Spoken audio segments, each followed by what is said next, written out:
रोरो, डोडो और सुनहरा अंडा। हरे भरे जंगल में एक दिन रोरो और डोडो खेलते खेलते दूर निकल गए। दोनों के दिल में हमेशा नई चीजें खोजने की जिज्ञासा रहती थी। तभी उनकी नजर एक चमकते हुए सुनहरे अंडे पर पड़ी, जो नर्म घास के बीच बड़े आराम से रखा था। डोडो ने हैरानी से रोरो की तरफ देखा और धीरे से अंडे को छूने की कोशिश की। अंडा थोड़ा गर्म था और हल्की हल्की कंपन कर रहा था, जैसे उसके अंदर कोई जिंदगी धीरे धीरे जाग रही हो। अचानक अंडे में दरारें पड़ने लगी। दोनों की आंखें चमक उठी। धीरे धीरे अंडा टूटा और उसके अंदर से एक नन्हा सा प्यारा सुनहरा बेबी ड्रैगन बाहर आया। उसकी छोटी छोटी पंखुड़ियां और चमकती आंखें देखकर दोनों खुशी से उछल पड़े। ड्रैगन बोल नहीं सकता था और रोरो और डोडो भी कुछ नहीं बोले। बस तीनों के दिलों ने बिना शब्दों के एक दूसरे को समझ लिया।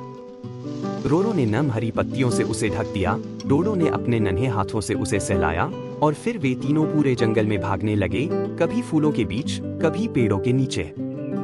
ड्रैगन उनकी गोदी में बैठता, कभी उनके पीछे दौड़ता और कभी उनके साथ खेलता। हर पल में एक नई खुशी थी। लेकिन जैसे ही सूरज ढलने लगा, ड्रैगन ने अपने छोटे छोटे पंख फैलाए। उसने रोरो और डोडो की तरफ प्यार भरी नजर से देखा, फिर धीरे धीरे हवा में उड़ गया।